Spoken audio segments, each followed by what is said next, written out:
Parents cut me out of their will and gave everything to my brother because I was too independent. Years later, when my brother abandoned them, they showed up at my doorstep begging for help, so I sold my house and moved to another state. I, 30F, had always known, deep down, that my parents didn't see me the same way they saw Ron, 28M. But knowing and accepting are two different things. There was always that small part of me that hoped that one day, they'd look at me and see more than just the child who didn't need them. The one who had grown up too fast. The one they could set aside because I would manage on my own. That small hope was crushed the day they told me about the will. It wasn't a dramatic conversation, not some shouting match or tearful betrayal. It was casual, almost indifferent. My mother had called, asking me to come by when I had the time. She said they had something to discuss. When I arrived, they were both in the living room, my father flipping through a newspaper, and my mother pouring coffee. It felt normal. Comfortable, even. But as soon as I sat down, my father set the paper aside and got straight to the point. They had updated their will. Everything was going to Ron. For a moment, I thought I had misheard. Everything? My father nodded. The house, the savings, the lake house, every last thing they owned. My mother, always the gentler one, placed a hand on mine and said they had done this because Ron had promised to take care of them. He had assured them they would never be alone, that he would handle things when they got older. And me? I almost didn't want to ask, but the words slipped out anyway. My father smiled like he was saying something kind. You don't need it, he said. You've always been independent. You'll be fine. I stared at them, waiting for the part where they'd say they were joking. Waiting for any sign that they had even thought about what this meant. But there was nothing. No hesitation, no guilt. They had already decided, and to them, it made perfect sense. I had always been fine on my own, so why would that change now? Something inside me crumbled. It wasn't the money. It wasn't the house. It was the realization that I had never been part of their plans. I was someone they assumed would just continue, like I always had, without needing a second thought. I didn't argue. I sat there for a moment longer, memorizing the way they looked at me, so sure, so certain that this was the right decision. Then I stood up. My mother called my name, but I ignored her. I walked out, got into my car, and drove away. I never asked them to reconsider. Never tried to explain why this hurt. Because what was the point? They had made their choice. And now, I would make mine. I don't know how long I sat in my car outside their house. Maybe minutes, maybe an hour. The engine was off, my hands gripping the wheel so tightly that my knuckles ached. The weight of it all pressed down on me, the confirmation of something I had spent my whole life trying not to believe. They had never planned for me to be part of their future. I was a guest in their lives, someone they loved in theory but never truly considered. I had been useful and reliable, the daughter who could stand on her own 2 feet. Ron had always needed them more, so they had clung to that. It was easier to center their world around him than to acknowledge that I had been there, too, waiting. The worst part was that I had spent years convincing myself that I didn't care. That it didn't matter. That I didn't need them to love me the way they loved Ron. But sitting there in my car, swallowing around the lump in my throat, I had to face the truth. I had always wanted to believe that, if I worked hard enough, if I proved myself enough, they would see me. That they would choose me, just once. Now, I finally knew the answer. I started the car and drove away. Sorry, I'm feeling a little off. I'll update later, update 1. After that day, I stopped trying. Not in some grand, dramatic way, no tearful confrontations, no declarations that I was done with them. I simply let go. I stopped calling first. Stopped making excuses for why they never reached out. Stopped pretending I didn't notice how easily they could forget me when I wasn't standing right in front of them. And for a while, I think they didn't even notice the distance. They still sent holiday invitations, group messages that went out to the entire family. My mother still texted occasionally, always something brief and impersonal. Hope you're doing well. Are you keeping busy? She never asked how I felt. My father never called at all. It was fine. Or at least, I told myself it was. I had a life. A good life. I had built everything on my own, without their help. I had a career I was proud of, and friends who actually cared. I had made a home for myself, something that was mine and only mine. And yet, there were moments, quiet, unexpected moments where the grief crept in. Like when I got a promotion at work and instinctively reached for my phone, only to realize there was no one to call. Not really, my parents wouldn't care. They had never cared about my career, only Ron's. He was the one they had always talked about with pride, the one whose milestones were celebrated. Or when I spent Christmas alone that first year, after politely declining their invitation. They hadn't even pushed. Hadn't asked why. My absence at the family gathering was just a minor inconvenience, easily brushed aside. I sat on my couch that night, staring at the twinkling lights of my tiny Christmas tree, and wondered if they had even noticed I wasn't there. Maybe they hadn't. Maybe they had, and it just didn't matter. I should have known it wouldn't last forever. They didn't need me until they did. It was almost funny how predictable it was. How quickly they remembered my existence when they finally needed something from me. It started with small things here and there. A message from my mother, longer than usual. "Just checking in," she said. "We haven't heard from you in a while." I didn't respond. A week later, another one. She mentioned Ron in passing, how he had been so busy with his new job, how he and his wife had moved to another state. No offer of details, no hint of anything being wrong. Just casual conversation. I still didn't respond. Then my father called. I stared at the screen, watching his name flash for a long moment before letting it go to voicemail. The next day, my mother tried again. She left a message. "We'd really like to see you," she said. There was something off about her voice, something almost uncertain. "Please, call me back when you have time." I should have ignored it. I wanted to ignore it. But that stupid part of me, the one that still longed for something I would never get, hesitated. I was slightly concerned that something major had happened. So I called. My mother picked up on the first ring, her voice breathless, almost relieved. She asked how I'd been, and she told me she missed me. It was all so carefully worded, so deliberate, like she was choosing each phrase with caution. I was confused. She didn't use words like that when talking to me. Then she said it. "Your father and I were wondering if you'd come by. Just for dinner." I asked why. A pause. Then, quieter, "Well, things haven't been easy lately." She still wouldn't say it outright. She wanted me to ask. She wanted me to be the one to lead the conversation, to give her the opening to explain. I didn't. She continued anyway. That's when she told me. Ron had moved away. He and his wife had settled in another state, far enough that regular visits were out of the question. My parents had assumed, of course, that this was temporary. That once they got settled, Ron would make good on his promise. Except he hadn't. He barely called. When he did, he was distant, rushed. He was busy. He had a life now, responsibilities. They had paid for his college, and his wedding, and helped them buy their first home. They had given him everything, and now, he had nothing left to take. My parents had spent years banking on the idea that Ron would be their safety net. That he would take care of them when they got older. They had rewritten their will for him. Put all their faith in him. And now, they were realizing their mistake. I listened, silent, as my mother tried to spin it like it was no big deal. Like they weren't completely unprepared for this.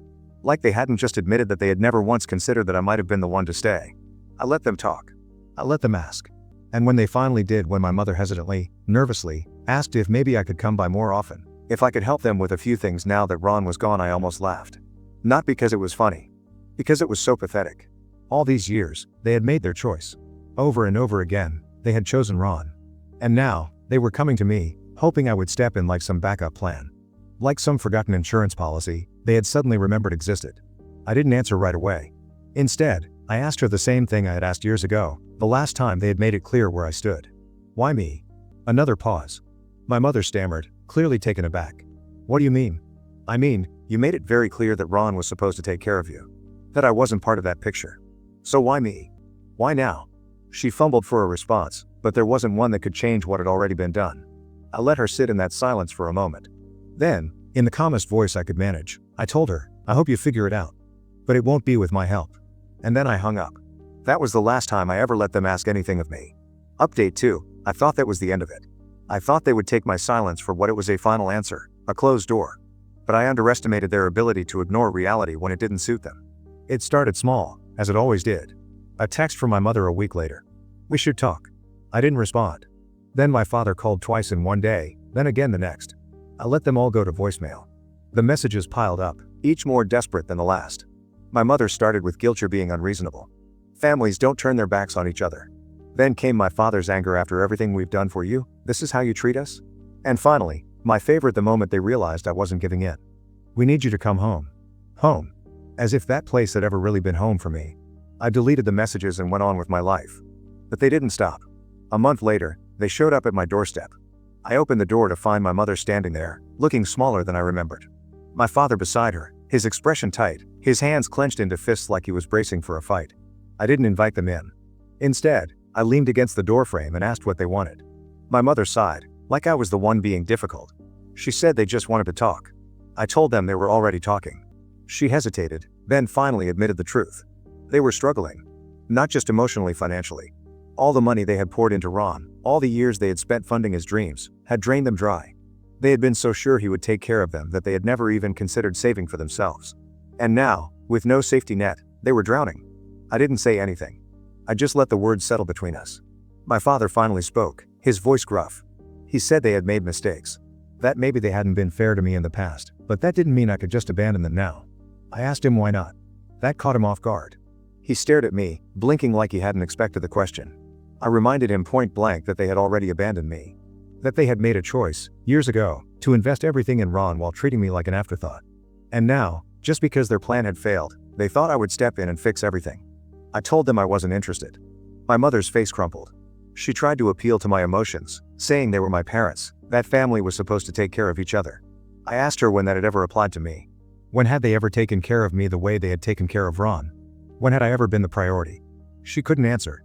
Because she knew the truth. I had never been. Not once. They didn't give up right away. Over the next few weeks, they tried everything. They tried pity, we're your parents, we raised you, we gave you everything. They tried guilt, you're really going to let us struggle while you live so comfortably? They even tried manipulation, Ron would have helped us if he could, but you know he has his own family now. You're the only one we have left. But none of it worked. Because no matter what they said, the truth remained the same. They weren't looking for a daughter. They were looking for a caretaker. A safety net. And I refused to be that for them. I blocked their numbers after that. It was the only way to make them stop. It hurt, of course, it did. Even after everything, cutting them off completely felt like mourning something that had never really existed. But I was putting myself first. And that had to be enough. Update 3, it had been months since I blocked them. Months of peace, of quiet. Months of finally being free. I thought they had finally given up. I should have known better. Because one evening, just as I was getting home from work, I saw them. Standing right there on my doorstep. My mother looked thinner, her face drawn tight with stress.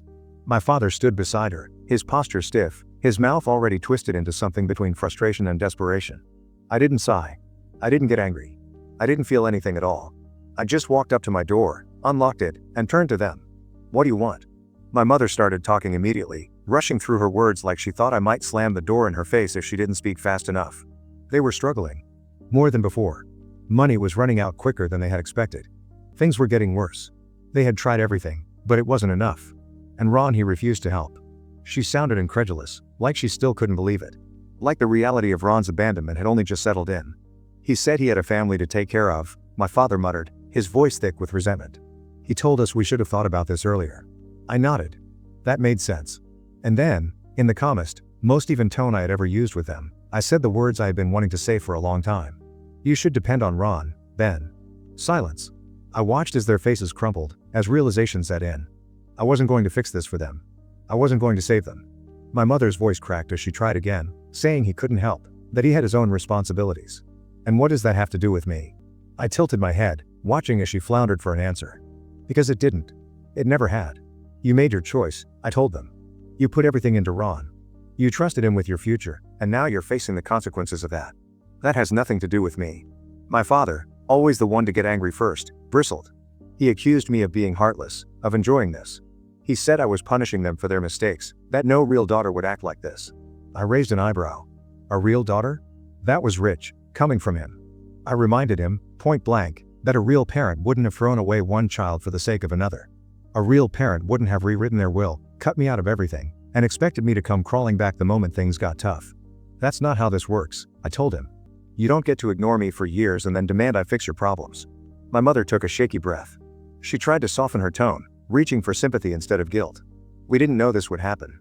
I nodded again. And neither did I then. Very calmly, I told them I didn't want to see their faces again. It wasn't an outburst. It wasn't some heat of the moment anger. It was a simple fact. They had nothing to offer me.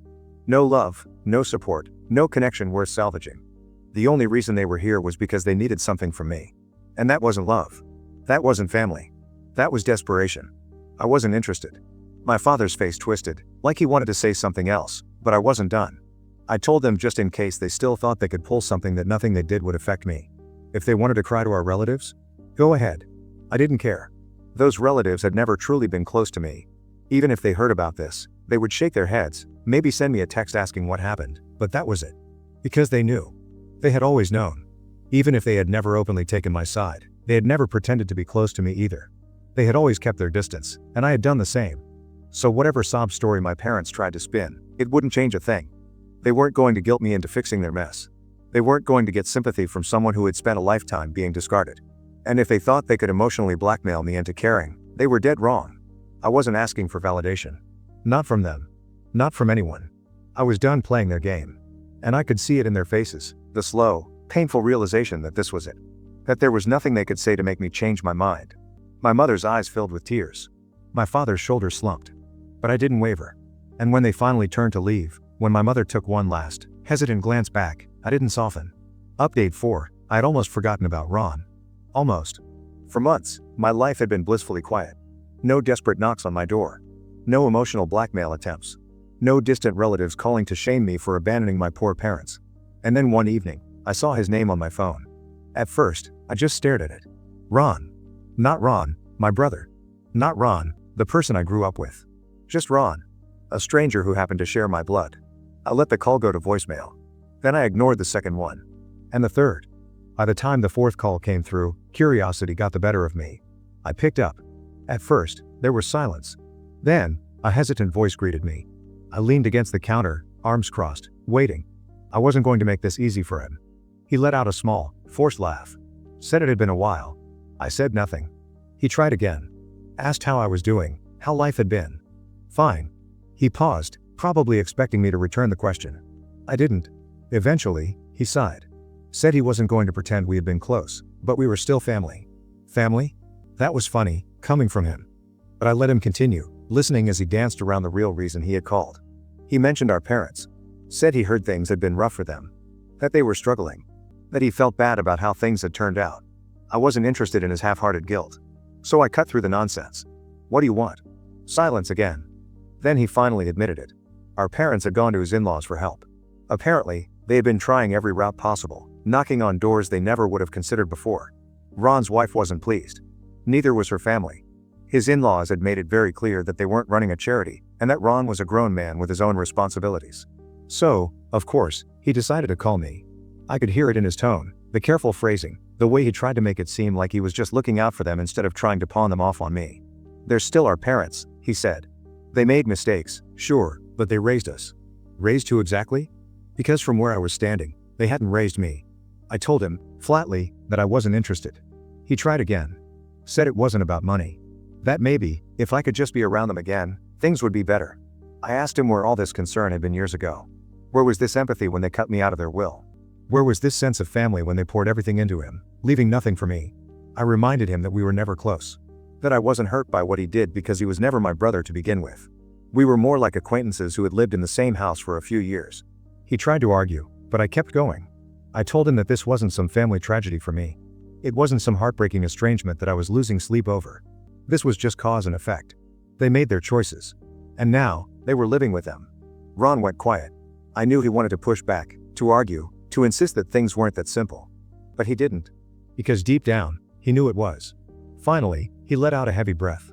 Said he got it. That he wasn't expecting much from me anyway. I told him good. Because he wasn't getting anything from me. He muttered something about how cold I was now, how I used to be different. I almost laughed again. I hadn't changed. I had just finally stopped pretending. I told him that, too. And then I hung up. I didn't block him. I didn't need to.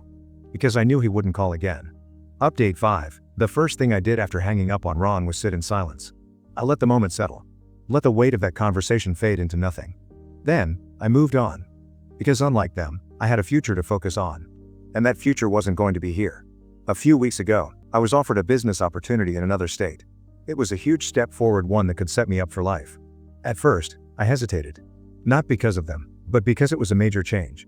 Selling my house, uprooting my life, starting over in a new place. But the more I thought about it, the more it felt right. This place held too many memories, none of them good. I had bought this house for myself years ago, thinking it would be my sanctuary. My space. But now, it just felt like a weight. A reminder of people who had never deserved a place in my life to begin with. So I made my decision. I was leaving. I met with my real estate agent the next day. She walked through the house with me, complimenting its condition, talking about the high market value. I barely paid attention. I had already detached from this place. It wasn't my home anymore. It was just a house. By the time we sat down to discuss the listing price, I was already thinking ahead. New city. New job. New life. I didn't care what happened here. I just wanted it done. The paperwork was handled within days. Then came the actual packing. I didn't take much with me. Just what I needed. Everything else? Sold. Donated. Given away. I didn't want reminders. I wanted clean. A fresh start. Every item I put in a box felt like shedding another layer of the past. I left behind the furniture I had bought with the idea of hosting family because I no longer saw the need.